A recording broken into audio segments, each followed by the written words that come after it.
Om Sri Venkateshaya Namaha. Welcome to Scientist Priest program. Today,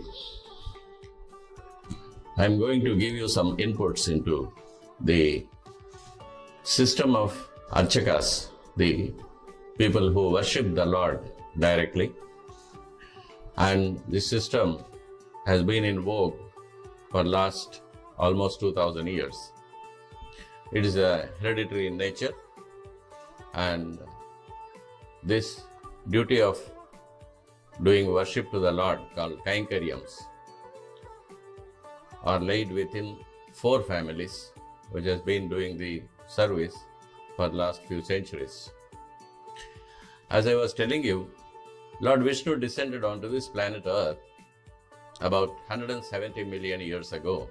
As per the timescales and astrological informations given in the Puranas like Varaha Purana, Bhavishya Purana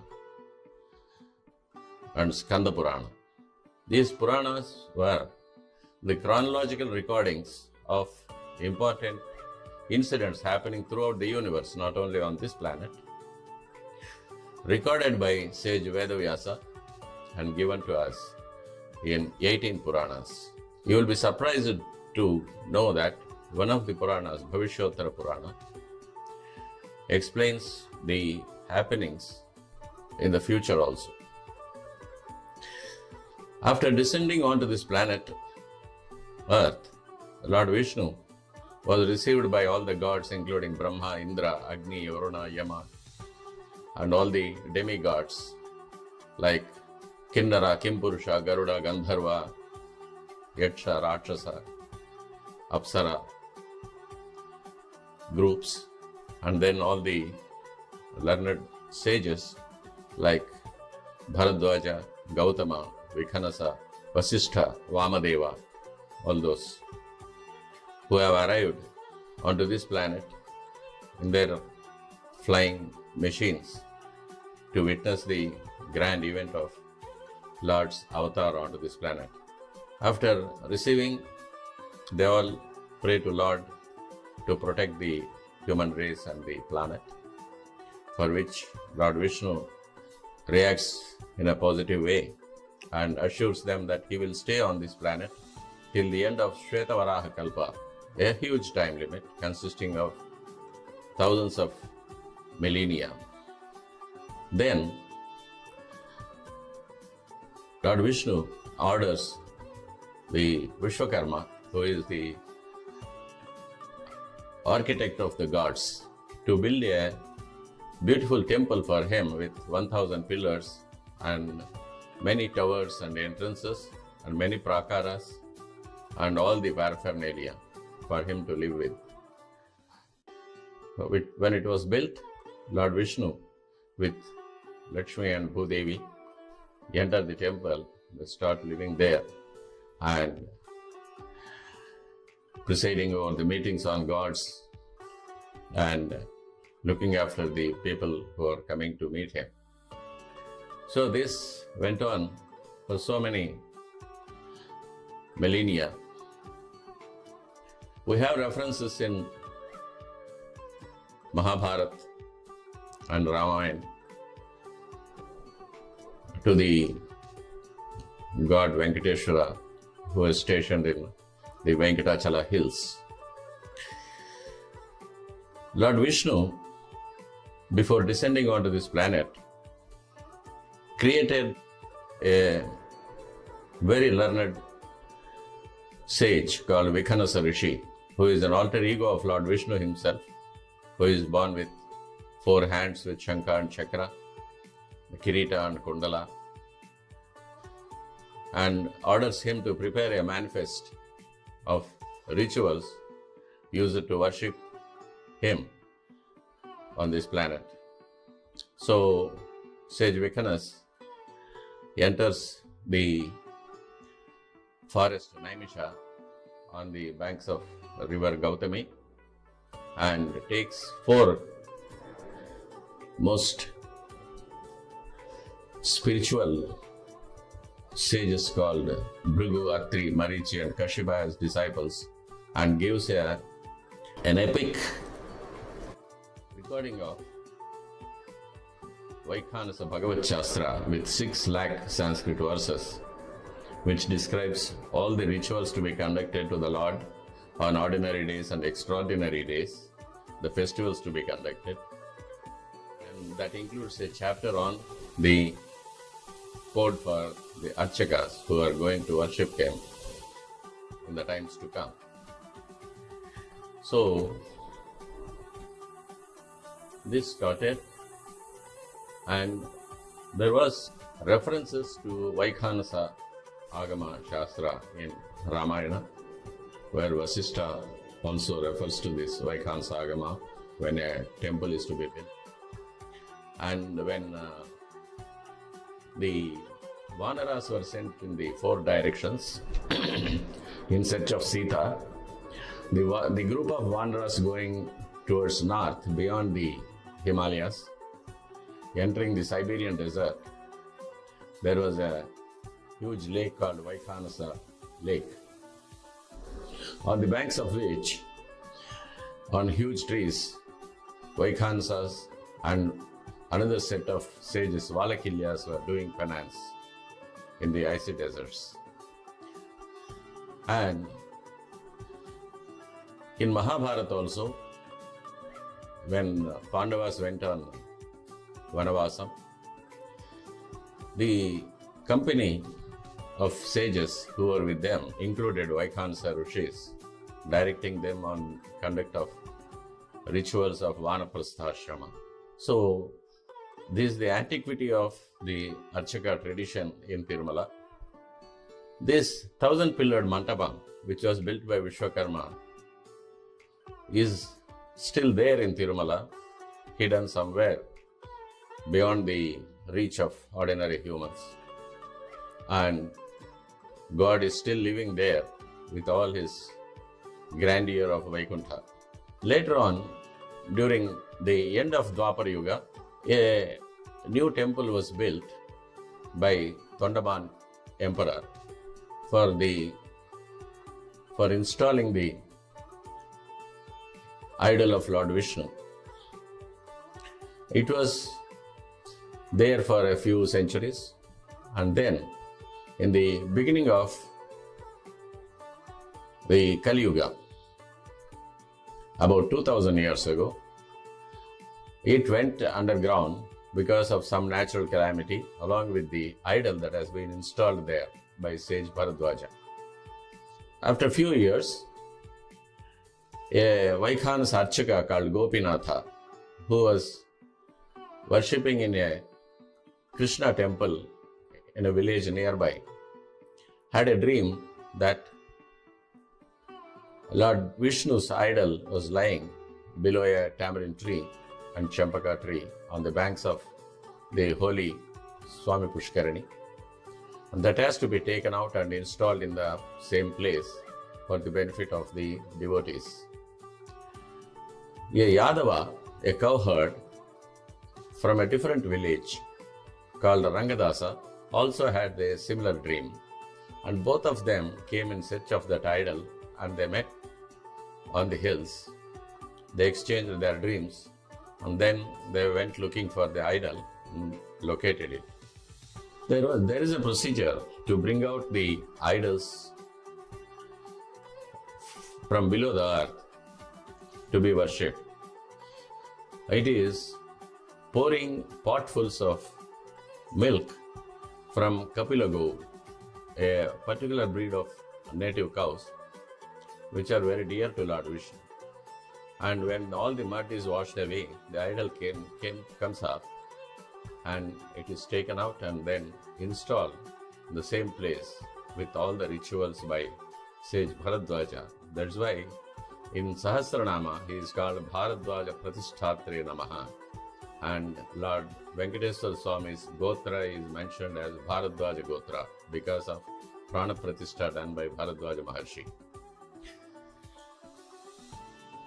This priest, Gopinatha, started worshipping the Lord as per the Vikanasa Agam Shastra given by Sage Vikanasa.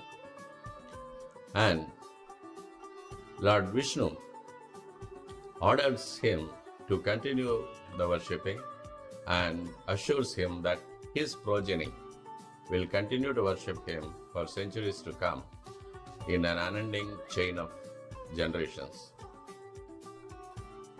So, from about 2000 years ago till today, the Archaka families are derived from the Sage Gopinatha priest, and they are divided now into 4 families, and they are still doing the Kainkaryams as per Lord Venkateswara Swami's orders. In spite of many natural and man-made disasters, there had been Muslim invasions were there, and the East India Company invasions were there. Arcot Nawab's reign was there, but still they sacrificed their lives to protect the temple and to maintain the rituals without stopping for a single day. So that is the history of the Archaka system. After the father, the son takes over, and the son gets trained even from the childhood by the father or grandfather in the temple. And there are 2 steps of training. One is the theoretical learning of the scriptures, Agam Shastra, and the practical part of doing Kainkaryams to the Lord, the rituals to be done, the decorations to be done, the Abhishekam, the Aradhana, Alankaram, Aragimpu, all these things come under practical things, how to conduct the rituals. So this has been the practice of these 4 families throughout from 2000 years till today, and we are still continuing. I belong to one of the 4 families here, and we have been put to several difficulties, but still even today we are sacrificing our lives to continue the Lord's instructions. Now, when we go to the lifestyle of the Archakas, it has been mentioned in the stone inscriptions that the kings and emperors who visited the temple, they gave huge donations of fertile lands, villages to the temple for the conduct of so many rituals without stopping.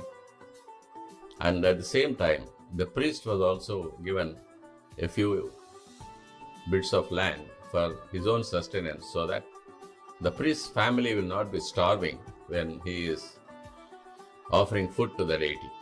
That is the main idea behind giving land to the priests. And it is mentioned in the stone inscriptions that houses with bricks were constructed for the priests to live in the streets around the temple. And the priests led a very simple life, getting up in the morning, doing ablutions, going to the temple, opening the temple, offering services, then offering food to the Lord, and then allowing the waiting devotees to have darshan and receive whatever small donations the devotees offer to the priests by name, and then come home after closing the temple, after the midday rituals, then again opening the temple in the evening, complete the evening rituals, allow the devotees for darshan, and then closing the temple. We used to bring other Vaikhansa priests also from outside whenever the festivals are there, the processions were there, whenever we needed extra hands. and we used to pay them, we used to feed them. And it is a ancient tradition that we don't live with families on Tirumala. Women are not allowed to live on Tirumala. We have, even the cooks are male cooks only. We live in a dormitory-like accommodation. And our families, they come during festivals and during processions, come have darshan and go back after the festival. We have a very simple style of life.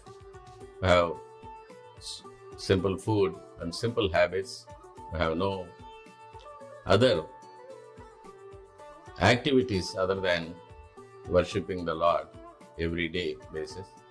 And in the four families, we used to share the responsibilities by doing the kainkariams in turns of 1 year each.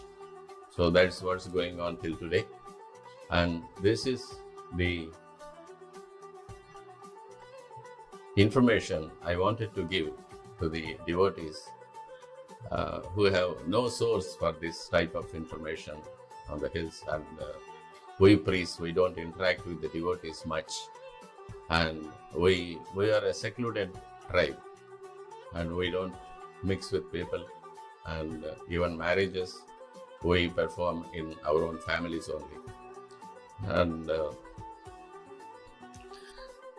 God is everything for us.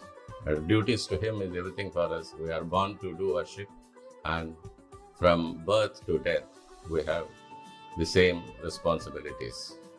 Our lives are also linked with the temples. For example, when we die, we get the fire, sacrificial fire from the temple with all the honors, mounted on an elephant for the funeral rituals. And every year on the day of remembrance, we inform the temple, and special prasadams are made in the temple kitchen, are offered to the god and then brought to our houses with temple honors, and that will be distributed to the Brahmins when we are doing the remembrance rituals in the annual rituals in the houses. That is how much our lives are linked to the temple, and we have no ambitions and we have no great desires in life, but to continue the tradition of hereditary Archakatvam and to reach His lotus feet at the end of our lives. Thank you very much. Om Sri Venkateshaya Namaha.